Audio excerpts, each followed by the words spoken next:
우리가 주일 오전마다 고린도전서 말씀을 살펴봤는데 1년 조금 넘게 살펴봤습니다. 오늘 말씀이 고린도전서 말씀을 살펴보는데 마지막으로 살펴보는 말씀입니다. 이 고린도전서 말씀을 살펴보면서 제가 여러 가지로 은혜를 받았습니다. 제가 부족함에도 불구하고 하나님께서 여러 가지 은혜를 주신 것에 대해서 너무너무 감사하고, 또 제가 깊이 생각하지 못하고 또 깨닫지 못하는 것들을 말씀을 또 설교하면서 또 많이 배우고 또 깊이 생각할 수 있는 그런 시간이 있었기 때문에 너무 감사하죠. 이 고린도 교회는 여러 가지 문제가 있는 그런 교회였습니다. 바울이 가장 중요하고 가장 심각하게 생각하는 문제가 무엇인가 하면 파벌에 관한 문제가 있었습니다.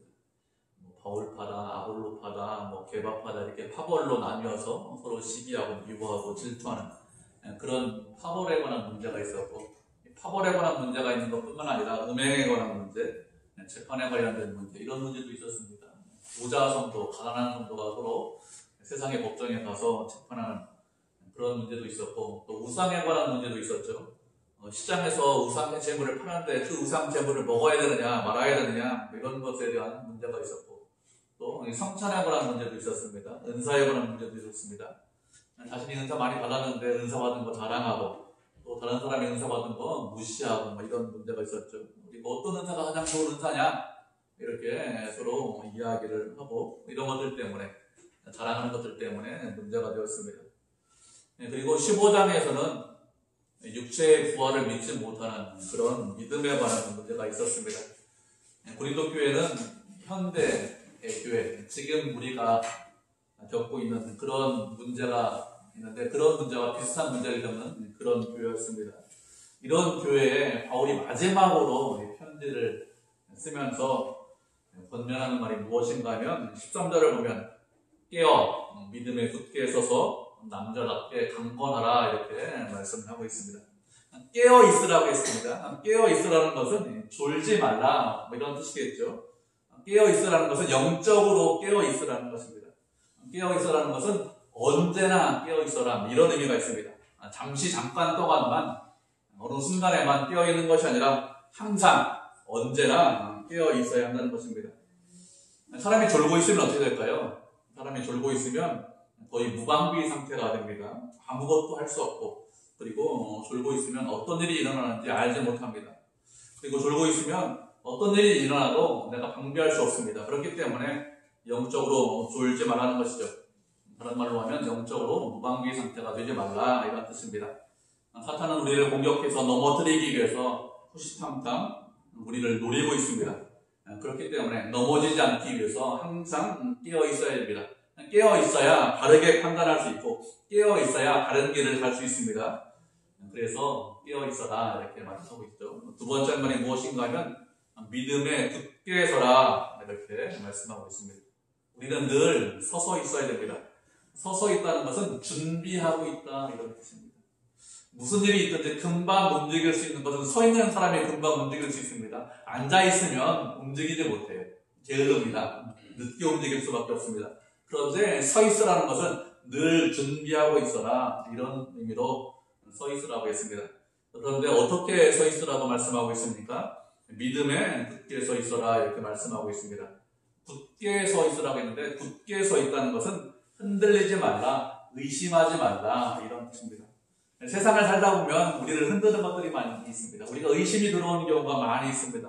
세상을 보고 사람을 보고 환경을 보면 과연 이렇게 사는 게 옳아? 이렇게 하는 의심이 들 때가 많이 있고 흔들릴 수 있습니다. 그런데 굳게 서서 흔들리지 말라 이렇게 말씀하고 있습니다. 그렇게 굳게 서서 흔들리지 않으려면 어떻게 될까요? 그냥 굳게, 그냥 힘있게 서 있는 것이 아니라 믿음 위에 굳게 서 계셔야 됩니다. 그래야 흔들리지 않습니다.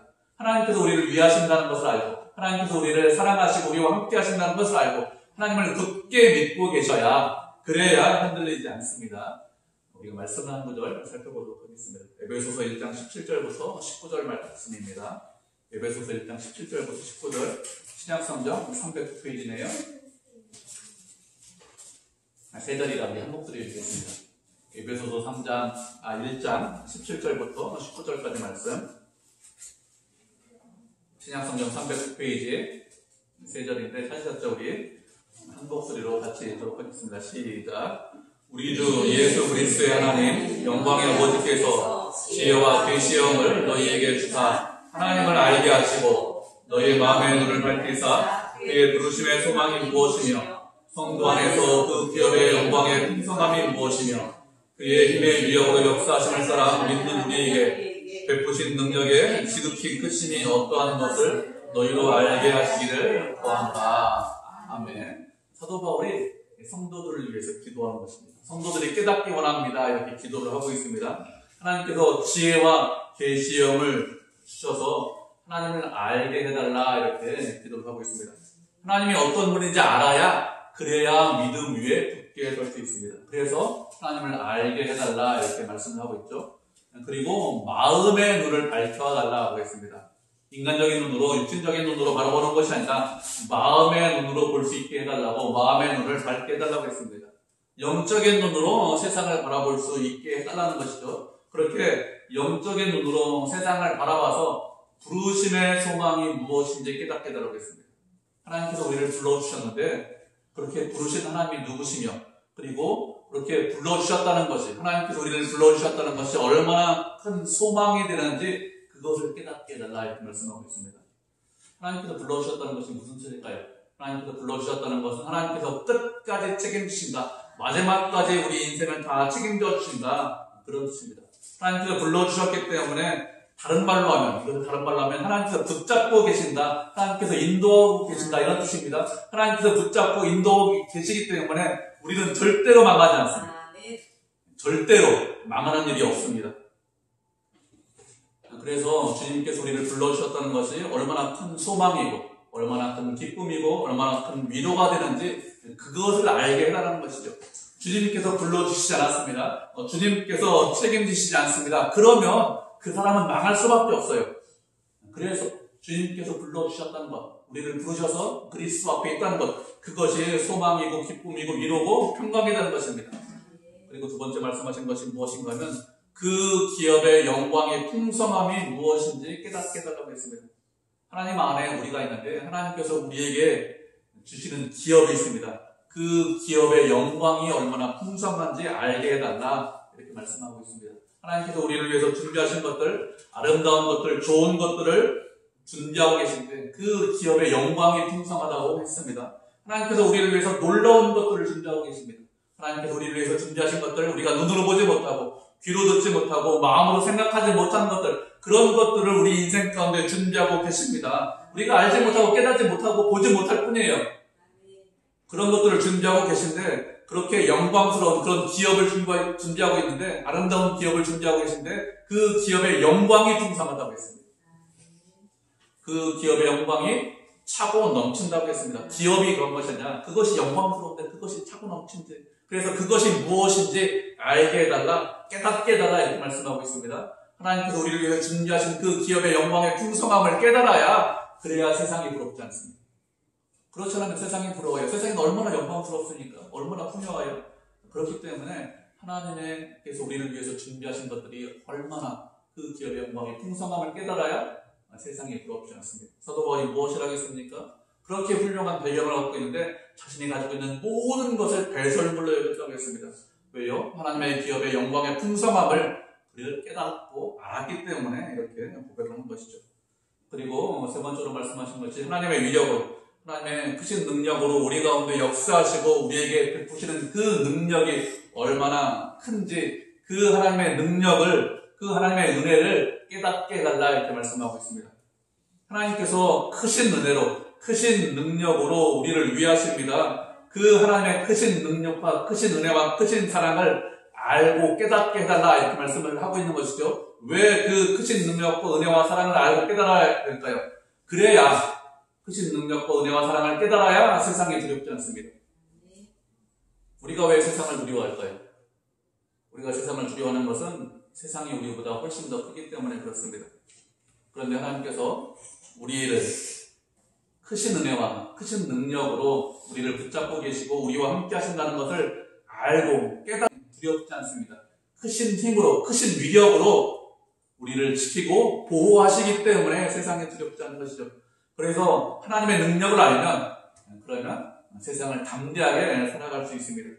믿음에 굳게 설 수 있습니다. 그렇기 때문에 마음의 눈을 열어서 하나님이 어떤 분인지 깨달아야 하고 하나님께서 얼마나 우리를 위하시고 얼마나 사랑하시는지 그것을 알아야 합니다. 그래야 믿음 위에 굳게 서서 우리가 인생을 살아가면서 흔들리지 않습니다. 그리고 세 번째 말씀하신 것이 무엇인가 하면 남자답게 강건하라 이렇게 말씀하고 있습니다. 남자답다는 것은 그런 말로 하면 용감해라 이런 뜻이 있습니다. 그리고 또 다른 말로 하면 어린아이가 되지 말라 이런 뜻이 있죠. 성인이 되어라 이렇게 말씀을 하고 있는 것입니다. 우리는 더 이상 영적으로 어린아이가 되지 않아야 되겠죠. 어린아이는 특징이 무엇입니까? 자기 자신만 알아요. 자기 자신만 알아달라고 합니다. 자기 자신을 알아주지 않으면 때를 씁니다. 나를 왜 인정해주지 않습니까? 왜 나를 알아주지 않습니까? 왜 내 뜻대로 되지 않습니까? 때를 쓰는 게 어린아이죠. 그런데 그런 어린아이에 머무는 것이 아니라 자라고 성장해야 됩니다. 어른답게 남자답게 행동하셔야 됩니다. 용감하게 행동하셔야 됩니다. 부모가 아이를 책임져요. 어렵고 힘들어도 고난이 있어도 부모가 아이를 책임지지 어린아이가 부모를 책임지지 않습니다. 부모가 아이를 책임지지 않고 너는 너대로 살고 나는 나대로 살자 이러면 그 사람은 부모가 아니죠. 어른이 된다는 것은 무엇입니까? 어른이 된다는 것은 나도 내 인생을 책임지고 그리고 내 아이도 어린아이도 책임지는 것이 어른이 된다는 것입니다. 영적인 것도 마찬가지입니다. 아이로 머물러 있는 것이 아니라 우리가 자라고 성장해서 어른이 되어야 합니다. 나를 책임지고 영적으로 그리고 내 아이도 내가 책임지겠다. 영적으로 어린 사람들 내가 책임지겠다. 이렇게 하는 것이 어른이 되는 것이죠. 남자답게 용감하게 행하셔야 됩니다. 그래야 우리의 인생도 책임지고 우리가 좀 부족한 사람들이 있는데 그 사람도 책임질 수 있습니다. 그리고 강건하라 이렇게 말씀하고 있습니다. 강건하다는 것은 외적인 것을 말하는 거예요. 남자답다는 것은 내면적인 이야기를 말하는 것입니다. 그런데 강건하다는 것은 내면적인 것뿐만 아니라 외면적인 것도 외적으로도 당당해라 이런 의미가 있습니다. 하나님의 자녀입니다. 하나님께서 책임지시기 때문에 그렇기 때문에 주눅 들지 말고 낙심하지 말고 당당한 것 그것이 강건한 것입니다. 우리는 깨어 있어야 됩니다. 믿음 위에 굳게 서 있어야 됩니다. 남자답게 강건하셔야 됩니다. 그게 하나님께서 우리에게 마지막으로 권면하시는 말씀이에요. 여러분 하나님께서 세상을 이기셨습니다. 예수님께서 세상을 이기셨어요. 무엇이 두렵습니까? 하나님의 자녀인데 하나님께서 책임지시는데 두려워하지 마시기 바랍니다. 두려움은 사탄이 주는 거예요. 두려워하지 마시고 남자답게 깨어서 당당하고 강건하게 사셔야 합니다. 그리고 14절을 보면 무엇이 하겠습니까? 모든 일을 행할 때 사랑으로 행하라 이렇게 말씀하고 있습니다. 어떤 일을 하든지 사랑으로 행하라는 것이죠. 우리가 깨어있을 수 있습니다. 믿음 위에 굳게 서 있을 수 있습니다. 남자답게 강건할 수 있습니다. 그렇지만 사랑으로 행하지 않을 수 있습니다. 믿음으로 행한다고 하면서 사랑이 배제될 수가 있습니다. 그렇기 때문에 모든 일을 할 때 사랑으로 행하라 이렇게 말씀을 하고 있습니다. 우리가 말씀을 한 구절 보도록 하겠습니다. 요한계시록 2장 1절부터 5절까지 신약성경 마지막 성경 299페이지입니다. 1절부터 5절까지인데 우리 주일학교 아이들이 먼저 읽고 그리고 마지막 거다 합독하도록 하겠습니다. 신약성경 299페이지 요한계시록 2장 1절부터 5절까지입니다. 다 찾으셔야 돼요. 사랑해하고 다 찾고 태양이 찾고 299페이지 맞습니다. 요한계시록 계시록 299페이지 좀 찾아주셨으면 좋겠습니다. 신약성경 299페이지 399페이지 네, 399페이지 죄송합니다. 399페이지 네, 죄송합니다. 숫자를 제가 잘못 봐가지고 399페이지 2장 1절부터 5절까지 말씀입니다. 찾으셨죠? 네, 주일학교 아이들이 먼저 읽고 그 다음에 저희들이 읽고 그 다음에 마지막으로 합독 5절을 합독하도록 하겠습니다. 399페이지 읽겠습니다. 시작. 에베소 교회의 사자에게 편지하라. 오른손에 있는 7번째 별을 붙잡고 7금 촛대의 사인을 거니시니 이가 이르시되 내가 내 행위와 수고와 인내를 알고 또 악한 자들을 용납하지 아니한 것과 같이 사도로 하되 아닌 자들을 시험하여 그의 거짓된 것을 내가 드러낸 것과 또 내가 참으로 내 이름을 위해 견디고 게으르지 아니한 것을 아니라 그러나 너를 책망할 것이 있느니 너의 처음 사랑을 보려느니라. 오늘 같이 읽겠습니다. 그러므로 어디서 떨어졌는지를 생각하고 회개하여 처음 회개를 가져라. 만일 그리하지 아니하고 회개하지 아니하면 내가 내게 가서 내 숫대를 그 자리에서 옮기리라. 아멘. 주일학교에 많이 몇 번 읽었더니 점점 잘 읽고 있습니다. 계속해서 우리 예배 시간에 읽을 거니까 잘 같이 성경 말씀 읽었으면 좋겠습니다. 사도 요한이 에베소 교회에 편지를 한 것이죠. 에베소 교회는 이 바울이 개척한 교회입니다. 그리고 지금 편지를 쓰고 있는 사도 요한이 그 이후에 목회를 한 그런 교회죠. 아주 훌륭한 목회자를 둔 그런 교회인데, 그래서 믿음으로 수고하고 인내하고 그런 교회라는 것이죠. 그래서 내 행위와 내 수고를 안다고 했습니다. 악한 자를 용납하지 않은 것을 알고 자칭 사도라고 하는데 거짓 사도인 것을 드러낸 것을 안다고 했습니다. 주님의 이름을 위해서 견디고 참고 게으르지 않은 것을 하나님께서 알고 계신다, 이렇게 말씀하고 있습니다. 이 정도 교회, 이 정도 성도라면 참 모범적이지 않습니까? 본받을만 하잖아요. 게으르지 않고 잘 견디고 인내하고 사랑하는 것을 안다고 했습니다. 말씀에 순종해서 말씀대로 살려가는 그런 교회인데, 에베소 교회도 책망할 것이 한 가지 있다, 이렇게 말씀하고 있습니다. 예수님께서 책망하신 것이 무엇인가 하면 너의 처음 사랑을 버렸다, 이렇게 말씀하고 있습니다. 우리가 예수님을 처음 만나면 사랑한다고 고백합니다. 첫사랑의 마음이 있습니다. 처음 사랑한다고 고백하고 늘 주님과 함께하고 싶고 주님과 동행하고 싶고 주님을 위해서 살겠습니다. 이런 사랑이 처음 사랑인데 그 처음 사랑을 버렸다, 이렇게 말씀하고 있습니다. 그렇기 때문에 어디에서 떨어졌는지, 어떻게 처음 사랑을 버렸는지 그것을 알고 깨닫고 회개하고 처음 행위를 가져라, 이렇게 말씀하고 있습니다. 사랑을 다시 회복하라는 것입니다. 그렇지 않고 처음 사랑을 회복하지 않으면 내 특들을 그 자리에서 옮기시겠다, 이렇게 말씀하셨습니다. 우리가 깨어있을 수 있죠. 정신을 차리고 악한 마귀 사탄과 싸울 수 있습니다. 믿음에 굳게 서서 모든 일을 바라볼 때 믿음으로 바라보고 믿음으로 반응할 수 있습니다. 언제나 용감하고 강건하게 남자답게 어른답게 행동할 수 있습니다. 그런데 잘못하면 그렇게 행하면서 사랑을 버릴 수가 있습니다. 그래서 바울이 권면을 하고 있는 것이죠. 모든 일을 할 때 사랑으로 하라, 이렇게 권면하고 있습니다. 사랑하면 모든 허물을 덮을 수 있습니다. 사랑하면 용서할 수 있어요. 부족합니다. 마음에 들지 않습니다. 그렇지만 사랑하면 그 사람을 인정할 수 있습니다. 그래서 가장 큰 은사가 사랑이라고 했습니다. 우리가 부족하죠? 연약하죠? 아무것도 아니죠?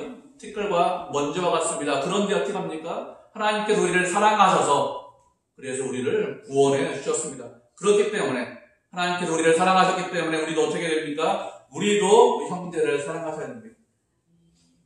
주님을 사랑하고 형제를 사랑하는 것이 마땅하죠. 사랑은 율법의 완성이라고 했습니다. 하나님께서 우리에게 말씀을 주셨습니다. 이런 말씀을 하고 저런 말씀을 하셨는데 왜 율법을 주셨습니까? 사랑하라고 율법을 주셨어요.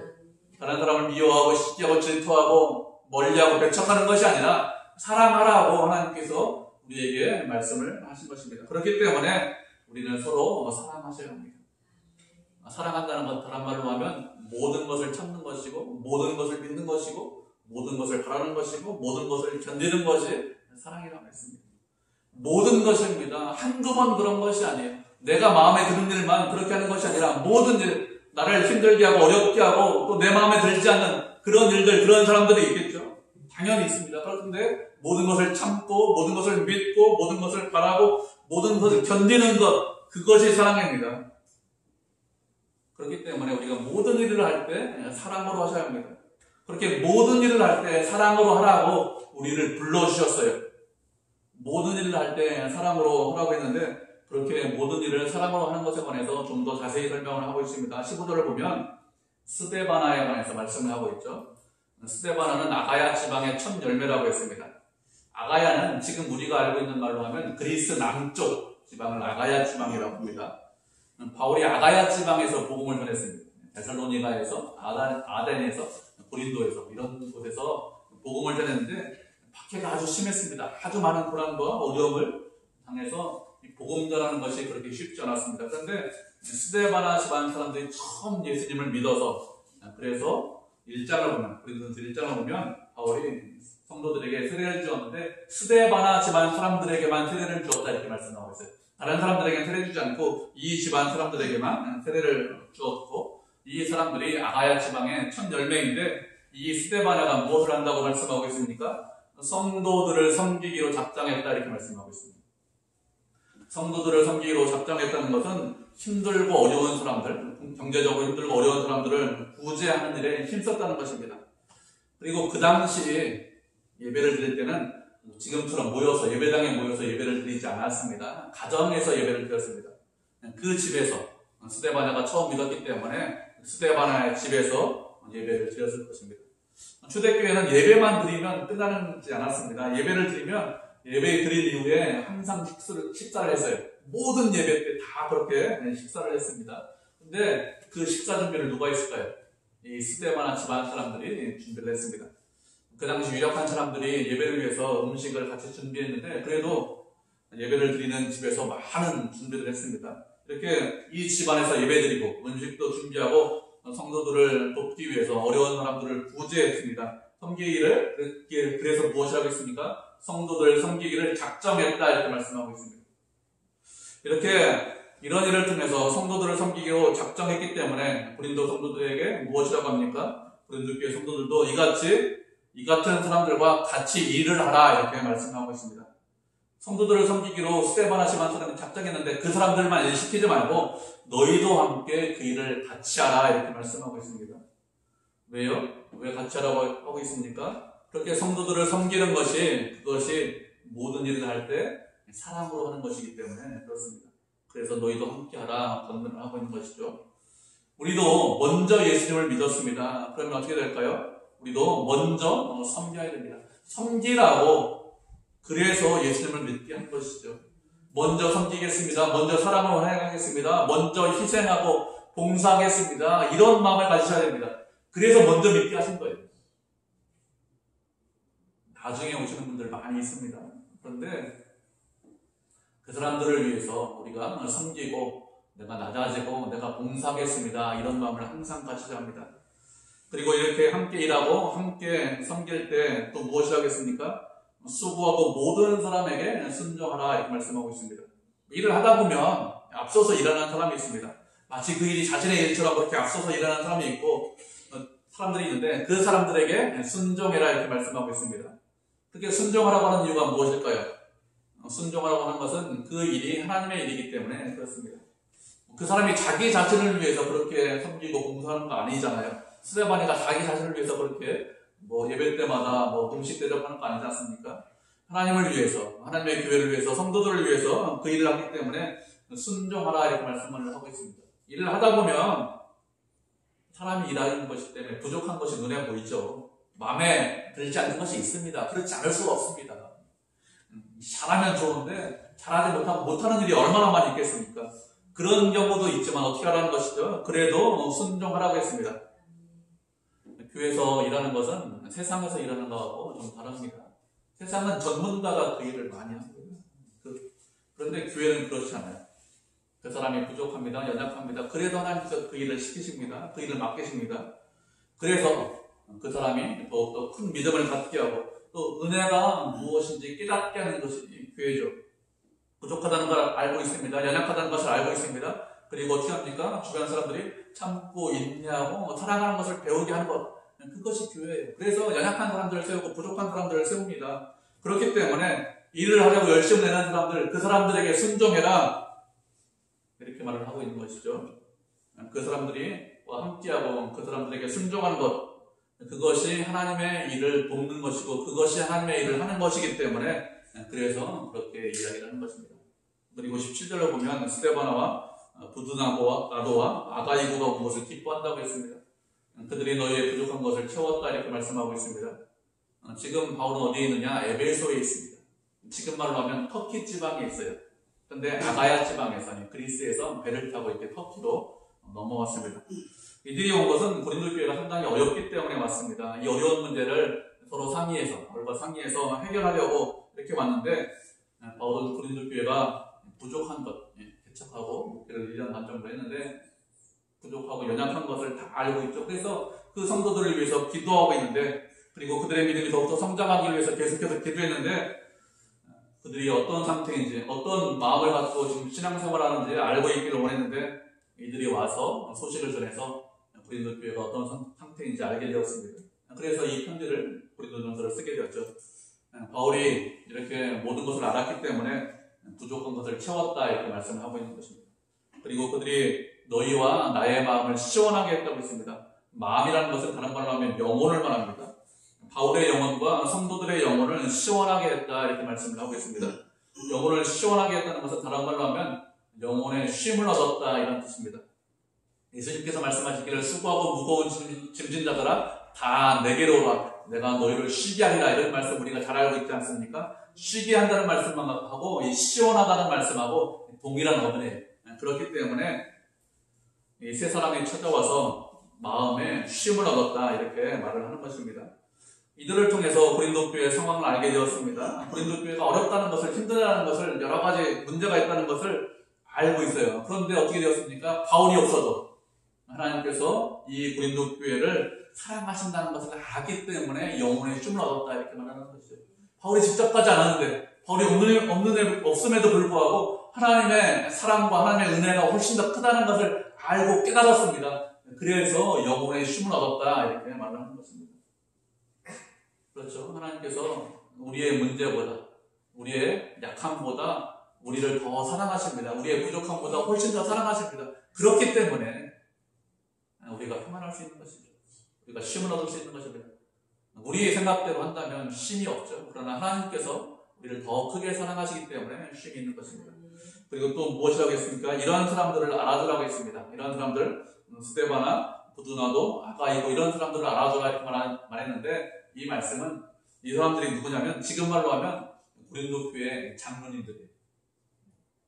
이런 분들을 알아주라는 것이죠. 이들의 노력과 헌신과 열심과 희생과 기도와 봉사와 땀 흘리는 것 이런 것들을 통해서 교회가 평안하고 또 교회가 은혜 가운데 있다는 것을 알기 때문에 그래서 이들의 수고와 열심과 노력, 기도를 알아주어라 이렇게 말씀하고 있습니다.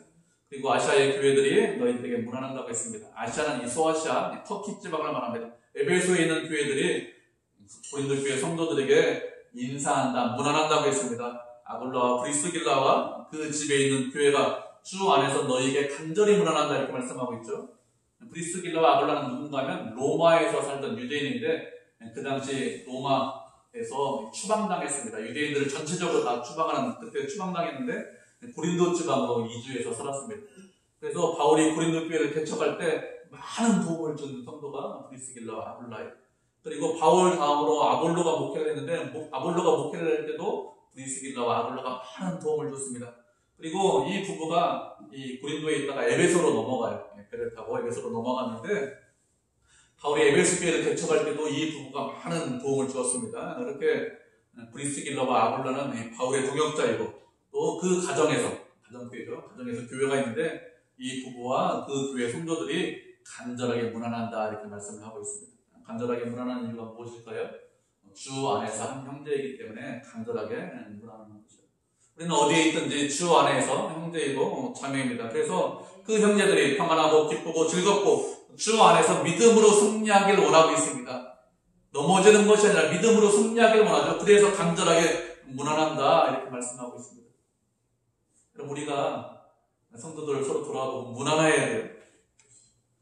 왜죠? 우리가 하나이기 때문에 그렇습니다. 이들만 문안하는 것이 아니라 모든 형제가 문안한다고 했습니다. 모든 형제가 문안하는 이유가 무엇이냐? 모든 형제가 우리가 한 가족이고 모든 형제가 서로 사랑하기 때문에 문안한다 이렇게 말씀하고 있죠. 우리는 서로 돌아보고 문안하고 또 그 사람들이 평안하기를 기도하고 기뻐하고 감사하는 그런 형제가 되겠죠. 그리고 이렇게 서로 문안하기 때문에 너희는 거룩하게 입맞춤으로 서로 문안하라고 했습니다. 거룩하게 입맞춤으로 문안하는 것은 거룩하게 사랑하고 돌아보고 위로하고 격려하고 힘을 주고 능력을 줘라 함께해라 이런 의미로 문안하라 이렇게 말씀을 하고 있습니다. 왜요? 그렇게 하는 것이 사랑하는 거예요. 그 사람에게 힘을 주고 능력을 주고 격려하고 어려움을 도와주고 그게 문안하는 거지. 그렇지 않고 아무렇지 않고 돌아보지 않으면 문안하는 것이 아니죠. 이렇게 서로 문안하고 바울도 문안하는데 친필로 문안한다고 했습니다. 그 당시는 편지를 쓸 때 대필해주는 사람이 있었습니다. 대필자를 이용해서 편지를 많이 썼는데 또 바울은 눈이 좋지 않아요. 눈이 좋지 않기 때문에 큰 글씨로 내가 썼다 이렇게 말하는 경우도 있었습니다. 친필로 문안한다는 것은 대필자를 이용해서 글씨를 쓰다가 편지를 쓰다가 이 마지막 부분은 바울이 직접 쓴 것 같습니다. 그래서 친필로 문안한다 이렇게 말을 하고 있죠. 그리고 만일 누구든지 주를 사랑하지 않으면 저주를 받을지어다 이렇게 말씀하고 있습니다. 이 말은 고린도 교회 성도들이 주님을 더욱더 사랑하라고 이런 말을 하는 것이죠. 바울이 편지를 썼습니다. 성도들을 위해서 편지를 썼지만 왜 편지를 썼죠? 하나님의 뜻 안에 있기 때문에, 하나님께서 원하시기 때문에 이런 편지를 쓴 것입니다. 하나님의 말씀이 되었지 않습니까? 주님을 떠나지 않고 계속해서 주님을 사랑하고 형제들을 사랑하라고, 그래서 이런 편지를 쓰는 거죠. 그래서 주님을 사랑하지 않으면 저주를 받는다 이렇게 말을 하죠. 하나님을 말씀에 순종하라고 이렇게 말을 하는 것입니다. 그런 말을 한 이후에 우리 주여 어서 오시옵소서 이렇게 말을 했습니다. 이 말은 다른 말로 하면 마라나타 이라는 뜻입니다. 우리가 잘 알고 있는 말이죠. 주님 빨리 오시옵소서, 어서 오시옵소서. 주님께서 오시는 것이 소망입니다. 우리는 주님만 바라보고 주님만 의지합니다. 주님만 소망합니다.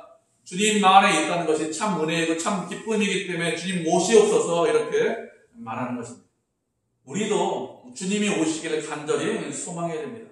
주님만이 우리의 소망이죠. 세상을 살아보면 소망이 없습니다. 여러분 젊을 때는, 어릴 때는 세상을 살아보면 세상에 소망이 있을 것이다 이렇게 생각합니다. 그런데 점점 살아보십시오. 세상이 우리를 점점 실망시키죠. 남편이 실망시키고, 아내가 실망시키고, 자녀가 실망시키고, 가까운 사람이 실망시키고, 회사에서 실망하고, 좋은 일이 있겠지. 그런데 점점 실망합니다. 왜 그런가 하면 세상에 죄가 있기 때문에 그렇죠. 그러나 주님이 오시면 이런 것들이 없습니다. 눈물이 없다고 했습니다. 슬픔이 없다고 했습니다. 그렇기 때문에 언제나 평안이 있고 기쁨이 있기 때문에 주님이 오시기를 소망해야 됩니다. 그래야 우리가 바르게 생활할 수 있습니다. 주님만이 우리의 소망입니다. 그리고 23절, 24절은 마지막으로 성도를 축복하는 것이죠. 23절을 보면 주 예수 그리스도의 은혜가 너희와 함께하기를 원한다 이렇게 말씀하고 있습니다. 예수님을 통해서 은혜 받기를 원한다 이런 뜻입니다. 예수님께서 은혜 주시는 분이기 때문에 이렇게 예수님의 은혜가 함께하기를 원한다 이렇게 말씀하고 있죠. 1장을 시작할 때도 무엇이라고 말씀하고 있습니까? 1장 3절에 보면 하나님 우리 주, 하나님 우리 아버지와 주 예수 그리스도로부터 은혜와 평강이 있기를 원한다 이렇게 편지를 시작을 하고 있습니다. 바울이 쓴 이 편지, 이 고린도전서는 은혜로 시작해서, 예수님의 은혜로 시작해서 은혜로 마치고 있습니다. 왜 은혜로 시작해서 은혜로 마칠까요? 왜 은혜를 강조하고 있을까요? 왜 그런가 하면 우리 모두가 다 은혜 받은 사람이기 때문에 그렇습니다. 여러 번 제가 말씀드렸는데 은혜는 받을 만한 자격이 있기 때문에, 우리 어떤 공로가 있기 때문에, 어떤 노력이 있기 때문에, 땀을 흘렸기 때문에 받는 것이 은혜가 아닙니다. 받을 자격이 없지만, 받을 수 없지만 그래도 하나님께서 우리를 사랑해 주시고 불쌍히 여겨주신 것, 그것이 은혜 받은 것이죠. 우리는 은혜 받아서 그리스도 안에 있습니다. 우리는 은혜 받아서 그리스도를 주로 모시고 있고, 은혜 받아서 우리에게 새 생명이 있는 것입니다. 노력과 열심과 땀 흘리는 것이 아니에요.